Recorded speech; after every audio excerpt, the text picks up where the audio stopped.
I'm gonna do the best I can for you. Oh, very good. Hay nako, Miguel, alam mo nakakabilib ka talaga. Kasi bata ka pa pero ang dami mo nang narating. Well, driven lang talaga siguro ako. And I believe in working hard. Kaya nakukuha ko lahat ang gusto ko. And I'm proud to say na hindi ako nang gamit ng ibang tao to get to where I am right now. Unlike other people. Miguel.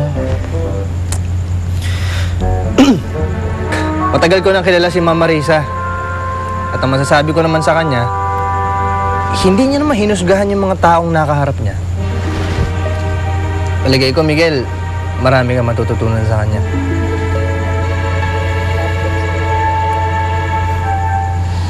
Excuse lang muna, ma'am. Pasok lang muna ako sandali. Madam, totoo bang yan si Lindon?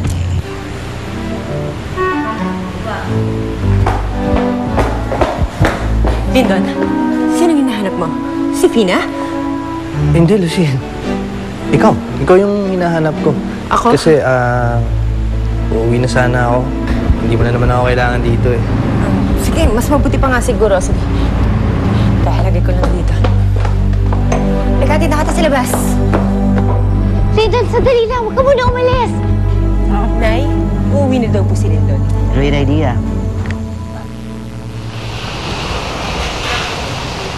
Saglit lang po, Mang Cardo, ha?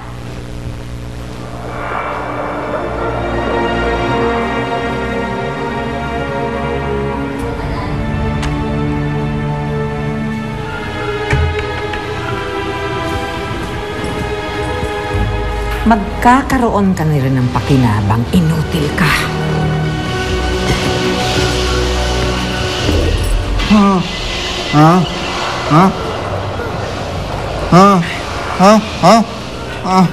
Buhay si Ina. May nagligtas sa kanya nung tinapon siya ni Lucille sa ilog.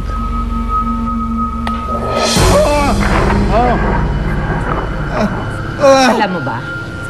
Nasa loob siya ng bahay na ito.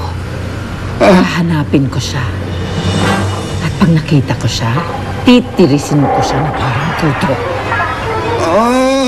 Hindi ako papayag na sirain niya ang buhay ng apo ko. Hintayin mo siya sa hukay.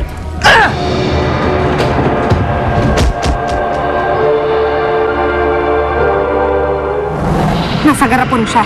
Nakita siya ni Dorfina. Ibig sabihin, nasa panganib siya talaga. Hinang-hina ka na. Kailangan makaalis ka na dito. Naracela, ano nangyari kay Cardo? Pina, kitang-kita ko, tinulak niya si Cardo. Hindi ko magagawa ni Fina kay Mang Cardo eh. Dahil kilala ko si Fina at hindi ko siya masamang tao. Pero sige, paano mo ipapaliwanag yung nangyari kay Cardo? At yung pagkawala niya, nagkataon din lang?